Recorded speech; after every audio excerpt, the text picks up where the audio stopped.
Hi, welcome to another episode here on the OCD Warrior. Apologise for the background noise. It is rugby season and my other half is an avid rugby fan. So today's video is about the end goal in recovering from OCD, what that end goal looks like, how ERP works, and maybe to put to bed some kind of myths about recovery from OCD. So there are many people out there that believe there are cures for OCD, and all of the research in the world and all the evidence and research that's been done, there is no cure for OCD because OCD is an anxiety disorder. Anxiety is a natural part of the brain. It comes from a part of the brain called the amygdala. Anxiety is meant to be there. It has been there since the primitive days, so since caveman days. Now, the anxiety is a response to a threat or a danger. So the fight or flight, freeze situation that we find ourselves in when our anxiety is triggered. That part of the brain is the amygdala. It is meant to be there. It's meant to keep us safe. Now, when it becomes a generalized anxiety disorder or an anxiety-based disorder such as OCD, it means we are responding to potential or perceived threats or danger. It doesn't actually mean there is one. A lot of the time OCD fears are quite irrational and intrusive by nature, but unfortunately because we've reacted, we have taught that part of our brain that these thoughts are something that are dangerous that we need to respond to. Now, I know you're going to see this backwards, but I want to try and kind of do it on this and explain how the anxiety is triggered with intrusive thoughts, urges, or thoughts, urges, or visual images, and the relief we feel from the compulsions and kind of what happens to keep that cycle going. So, when an intrusive thought, image, urge, or perceived fear happens, our anxiety goes straight up here, right to the top. Then, because we are in this distress, we for some reason can't kind of cope with that level of distress, that level of anxiety, so the brain will naturally start trying to find something to bring that down. So when we engage in compulsions, we get this relief, but it's very, very short term because then a next intrusion happens. So whether that's a visual image, an urge, a thought,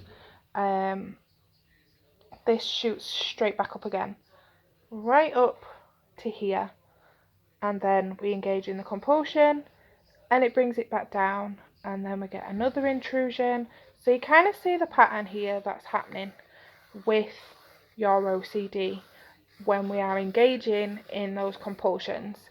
It's spiking very, very frequently. It's always the same level of distress. It's difficult to handle, and we will work to reduce that. And then we start to believe that engaging in these compulsions brings relief. And it does in the short term, it brings short term relief. But what engaging in these compulsions are doing is reinforcing this anxiety. It's reinforcing those intrusive thoughts, it's reinforcing those fears and those irrational beliefs. So actually, while we think that the compulsions are actually the solution, they're not. The compulsions are the things that are keeping this going. While we are engaging in these compulsions, it's going to keep OCD going. It's going to keep you in that cycle of distress, compulsion, relief. And that's what it looks like every time. So, the end goal for recovery from OCD is not actually to find a cure, it's actually to change our response to intrusive visuals, intrusive ideas, intrusive thoughts, and I mean visual images where the image actually pops up in your mind like a daydream. or even urges. There are such things as intrusive urges where, for example, I've experienced intrusive urge where I felt like I'm just about to scream in a room for no reason, and that anxiety makes it feel like it is actually an urge, like you're about to do it, and we become distressed. So actually it's not a real urge, it's the anxiety that's doing that. So the end goal for recovery from OCD is actually remission. So it's not curing, because OCD is a thought-based anxiety disorder. It's thoughts and behavior habits. So the brain thinks that's what it does. We have 70,000 thoughts a day. We don't notice them all because a lot of them are actually in our subconscious. They're not in our awareness thinking brain. The intrusives are supposed to really happen ideally in the subconscious, or just in passing where we're able to brush them off. Unfortunately, these intrusives make their way into our conscious awareness. So they shock us, they distress us, they make us feel sick, they disturb us. So the way to manage that and the way to find remission is to change the way we are responding to those thoughts.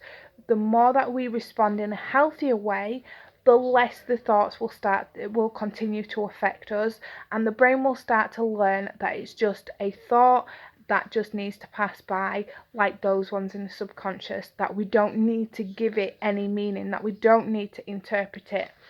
So how do we do this? We do this through a therapy called exposure response prevention. Now what this is doing is disobeying what the OCD is telling us we need to do to get rid of the distress, or to get rid of the threat or the risk or the danger. So we are disobeying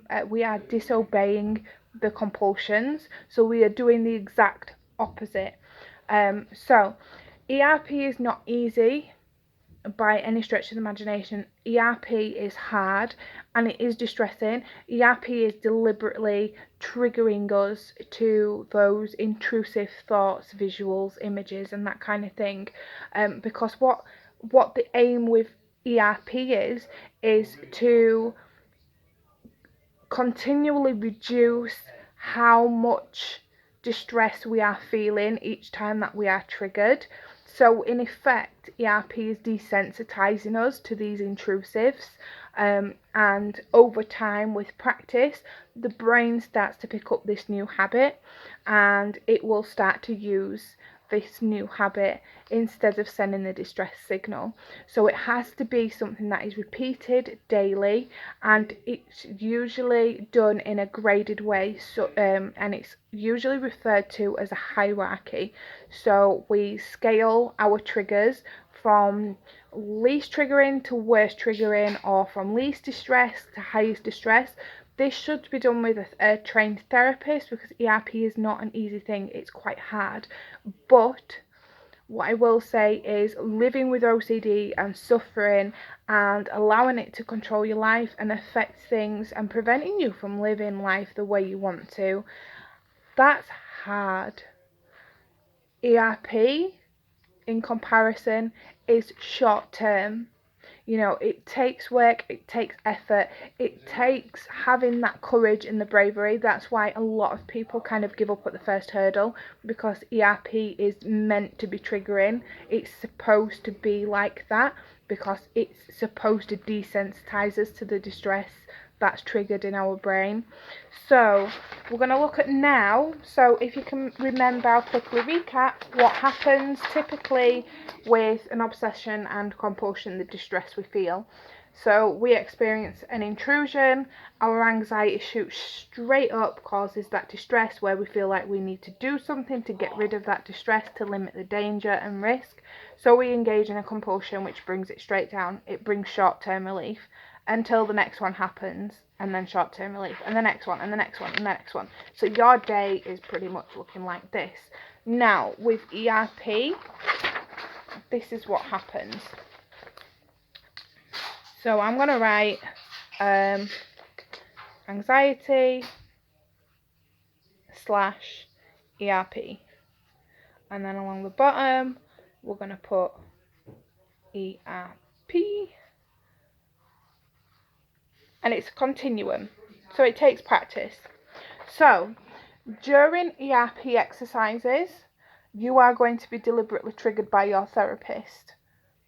Your anxiety to begin with is going to go straight up, like it normally does with your obsessions where you feel the need to do compulsions. And then what we're going to do is you're going to sit with the feelings, sit with the emotions that obsession throws up. Sit with it, because it passes. Anxiety is temporary, it's not permanent. As much as people want to believe that anxiety is permanent, the initial distress feeling that we feel, the anxiety response, is temporary. It passes. So what your therapist is going to have you doing is sitting with the thoughts, sitting with the emotion and the feelings and the distress, and you're going to just sit and allow yourself to think, allow yourself to feel all that comes along with that obsession. And then within time, that anxiety is going to come down, maybe just halfway. And then we're going to sit again, and it might come down again and again, and it might just take a little while. Okay? And then the next time, when you practice it again, your anxiety might not, well, I say it might not, it does, because ERP works. Your anxiety maybe won't shoot up as high. And then you're able to sit with the thought a bit longer, sit with the distress a bit longer, so then it might not take as long for that anxiety to come down. And then the next time you practice your ERP, your anxiety is going to shoot up, but it's not going to shoot up as high. And then it's going to take less time for that anxiety to pass, and so on. The more you practice your ERP over time, you're not going to be as triggered. Over time, practicing your ERP is not going to cause the level of distress as what the obsessions used to. So it might cause some discomfort. So you might go from extreme distress, to anxiety, to worry, to fretting, to uncomfortable. That's the goal with recovering from OCD. The goal is remission. The goal is not to cure it. You cannot cure thoughts. Thoughts happen, but we can change our response. We can change our behaviour. We can learn to adopt a much more healthier way of responding to bullshit thoughts that go through in your head. Okay? So that's what happens when you do ERP. It shoots up to begin with, then takes a while to come down. Then the more you keep practicing it, the less distressed you are going to feel. So you're going to start becoming desensitized to those thoughts. And then eventually you will experience the thought, and this is the part that puts people off going for treatment and therapy, is you will not get rid of intrusive thoughts. You will not get rid of them. They happen. They happen to everybody, not just people with OCD. They happen to everyone. Everyone has experienced intrusive thoughts at some point or other. You know, there might be a wife that is sick of her fella snoring his head off every night and she's not getting no sleep. She might picture putting a pillow over his head. And I know that might be triggering for some of you watching, and I apologise. But that's an example of an intrusive thought. You might be so angry at someone, you're having an argument, and you picture just slapping them around the face. That's an intrusive thought. We don't do it because there's no intent behind it. And that's the key thing with OCD that we have to remember, is the intent. There's ego-dystonic and ego-syntonic thoughts. Ego-dystonic are against who we are, what we believe in, the values we live by. They are thoughts that disturb and distress us and disgust us and make us panic. Ego-syntonic thoughts are thoughts that we want, thoughts that we feel are desirable, that we find pleasurable, that are in line with who we are. So intent is a huge word in OCD. If there is no intent behind a thought, then it's just a thought. And I know it's a real, it seems so simple to get your head around. So for example, my living room, I'm just looking at it now, there is toys everywhere. I have young kids, so there's always toys around. There is toys all over my living room.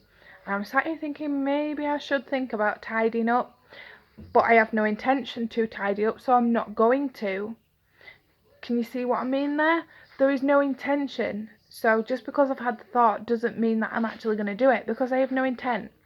Or an exercise I could do with you right now, just to show you, if you sit and think to yourself, move my leg, have the thought, move my leg, say it to yourself in your head, move my leg. Your leg isn't going to move because you had the thought. Your leg will only move when you have the intention to move it. So things don't happen just by having a thought. There has to be intent behind it. And there isn't, not in OCD cases. There's no intent behind these thoughts. They are just bullshit, spam, emails thrown up by your brain that we just react to because your brain jumps to worst case scenario, which is another thing that I explained in a previous video. Sometimes the brain needs to know why we've gone in fight or flight. Fight or flight is a primitive response of the brain. It's reacting to a danger and a threat. It's there to keep us safe. What the brain does is it throws up the worst case scenario, because it must be worst case if our fight or flight's been triggered.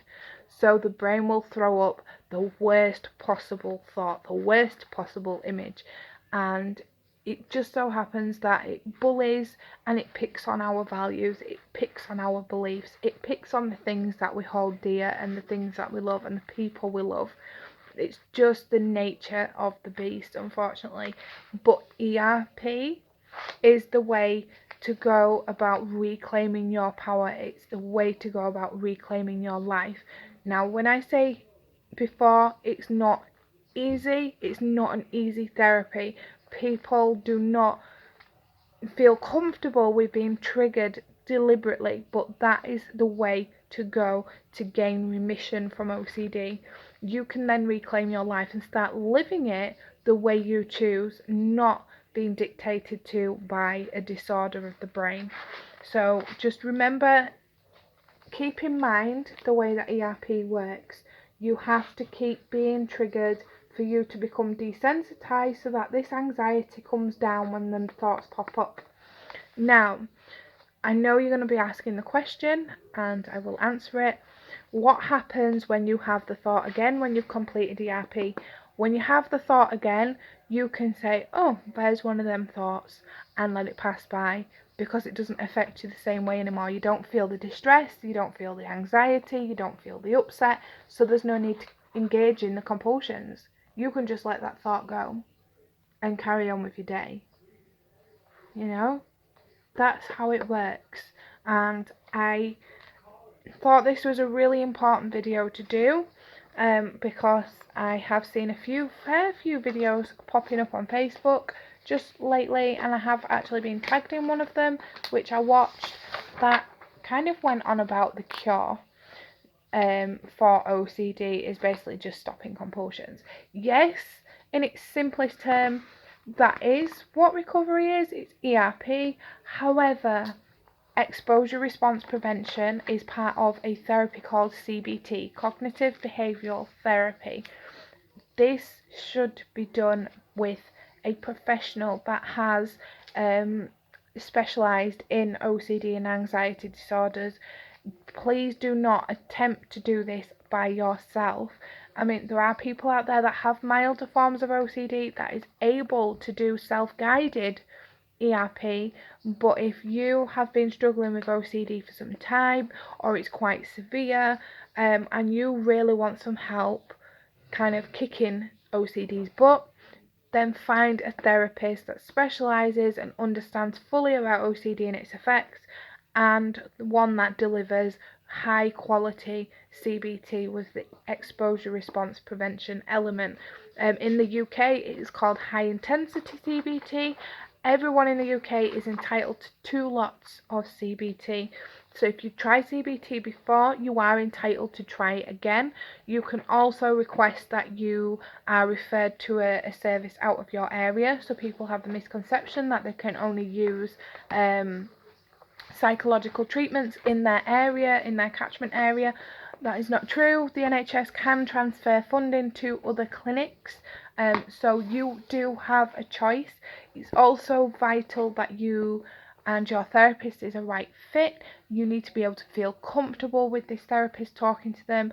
You need to be able to feel comfortable that they can, so that you'll be able to do the ERP. So please make sure if you are referred for therapy and you've requested it from a specific clinic, that you have a couple of meetings first, just getting to know your therapist, because having that connection and that trust is vital to your treatment as well.